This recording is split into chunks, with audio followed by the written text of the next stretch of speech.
Don Piper fut tué instantanément lorsqu'un camion remorque a frappé de plein fouet et écrasa sa petite voiture. Les ambulanciers couvraient le corps de Don par une couverture. Alors Dick Honecker, un ministre, demanda aux ambulanciers s'ils pouvaient prier pour la victime. Je me suis avancé vers la portière de la voiture. Il y avait des dommages matériels considérables à l'extérieur. Je lui ai posé les mains et j'ai commencé à prier pour lui. Dick, agenouillé près du corps, entendit un son en dessous de la couverture.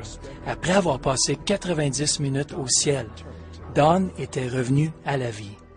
S'il vous plaît, souhaitons la bienvenue à un invité intéressant. Son nom est Don Piper. Il a écrit un livre qui s'intitule « 90 minutes au ciel ».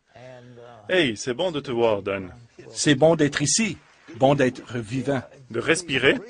Oui, Tu absolument. étais mort pour 90 minutes. Qu'est-ce qui t'est Je arrivé? l'étais. J'étais en route vers l'église pour diriger une étude biblique un mercredi. Et en traversant un pont au milieu de nulle part, un pont rural, un 18 roues traversait la ligne du centre et littéralement passait sur ma voiture et l'écrasait. Tu es mort? J'ai été tué instantanément. Instantanément. C'était un impact de 160 km/h. En un instant, j'étais là-haut. Je n'ai pas vu de tunnel. Une seconde là-haut, dernier souffle ici, premier souffle là-bas, aux portes du ciel. Ça, c'est quelque chose. Oui, c'était vraiment une bonne chose. Je ne voulais pas revenir ici.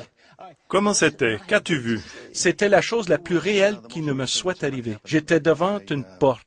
La parole nous dit qu'il y en a 12. J'étais devant l'une d'elles. J'étais entouré de gens que je connaissais et que j'aimais dans la vie et qui m'avaient précédé dans la mort. C'était une réunion extraordinaire au ciel. As-tu vu des gens de ta famille? Oui, des membres de ma famille, des enseignants, des amis de classe qui étaient morts à un jeune âge. Mon voisin d'à côté était là. Beaucoup de gens que j'aimais et connaissais ici, je ne m'attendais pas à les voir là-haut pour m'accueillir à la porte. Mais ils étaient là et je crois qu'ils m'ont aidé à m'y rendre. Dieu les envoyait pour m'accueillir. Ça, c'est la porte où tu es entré. Qu'as-tu vu à l'intérieur? Je suis passé à travers des couches d'arômes, des couches d'anges.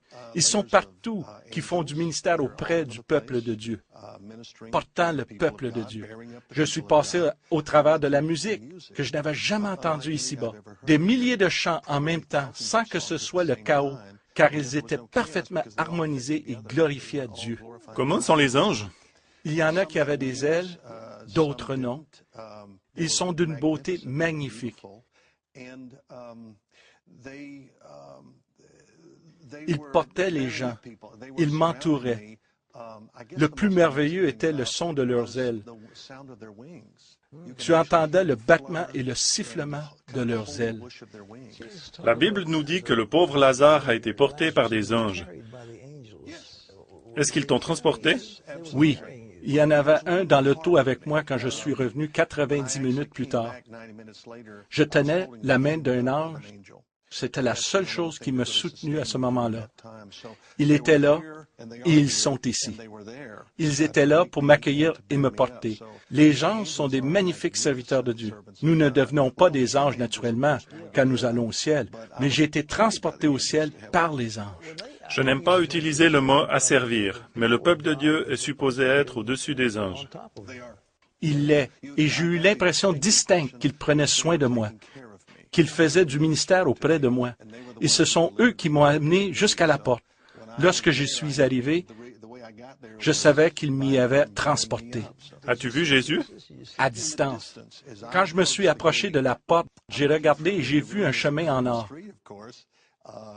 Incroyable. Et des structures ornées comme j'en ai jamais vu à l'intérieur des portes. Mais au loin, j'ai vu comme une colline, une cime élevée au centre de la ville, et là, j'ai vu le Seigneur élevé au-dessus. Une lumière brillante que je n'aurais pas pu voir avec mes yeux terrestres. D'ailleurs, je n'en avais pas. Je pouvais le voir et tout ce que je voulais faire était de courir sur la colline, me jeter à ses pieds et lui dire merci de m'avoir permis d'être ici. Qu'est-ce qu'on va faire au ciel? Tu sais, on va manger à la table du Seigneur, prendre un repas avec lui, sans engraisser. C'est céleste, n'est-ce pas? On va chanter ensemble, bénir le Seigneur, fraterniser. Je peux m'imaginer marcher sur le chemin en or avec Paul ou Pierre et avoir une conversation avec eux. Je crois qu'en les rencontrant, ils vont être aussi heureux que nous le serons. Il y a une grande communion dans l'esprit, pas seulement de la louange envers Dieu, mais la communion des saints réunis ensemble. C'est l'endroit le plus excitant que je n'ai jamais vu. Je ne peux pas m'imaginer un endroit plus excitant que le ciel. Très actif. Pas de pleurs, pas de tristesse, pas de Je douleur. veux être dans un endroit où il n'y a pas de douleur. Et l'âge? Il n'y avait pas d'âge. Il était sans âge. C'étaient tous des humains complètement développés. Pas des adultes, car c'est un terme humain. Nous avons des stages de vie. Il n'y a pas de stage de vie au ciel. Nous étions complètement développés. Tu sais qu'Adam et Ève n'ont jamais été enfants. C'est comme ça que Dieu nous a créés pour avoir une relation avec lui, car c'est ça le ciel. Les gens que j'avais connus ici qui étaient jeunes, à l'âge chronologique, n'avaient pas l'air jeunes.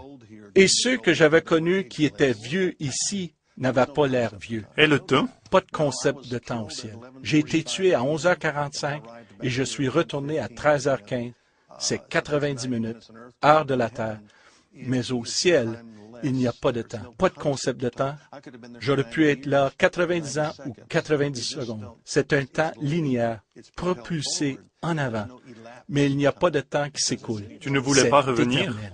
Non, pas du tout. Pourquoi es-tu revenu? As-tu combattu? Les gens priaient pour que je revienne. C'est bien ça. Oui, les gens ont entendu que j'étais mort. Un homme qui était en arrière de moi, qui a vu l'accident, qui était aussi un pasteur, a marché jusqu'au pont. On a vu une entrevue avec lui, Dick Honoraker. Il a demandé de prier avec les victimes. On lui a dit qu'ils allaient tous bien. Il y avait 4 autres victimes, mais ils lui ont dit que l'homme dans la voiture rouge était mort et c'était moi. Dieu lui parlait. Prie pour cet homme dans la voiture rouge. Je n'aurais jamais pensé prier pour un homme décédé. Mais il savait que Dieu lui parlait. Donc il eut la permission de venir dans la voiture. Mettre sa main sur mon épaule droite, il commença à prier pour moi. Chanter des hymnes. 90 minutes après avoir commencé, il chantait « Quel ami nous avons en Jésus ». J'ai commencé à chanter avec lui. À ce moment, il sortit de la voiture très rapidement. Il est allé dire quelque chose comme « L'homme mort est en train de chanter ». Il a dû les convaincre à venir. Je suis revenu pour passer 13 mois dans un lit d'hôpital. 34 opérations majeures. Entre la vie et la mort d'une façon journalière. J'avais des tiges de métal externes fixées sur mon bras et ma jambe. C'était très difficile. Pourquoi n'étais-tu pas guéri?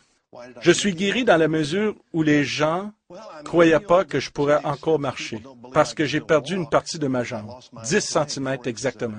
Et ils l'ont remise ensemble. Ce bras avait été retrouvé sur la banquette arrière de la voiture.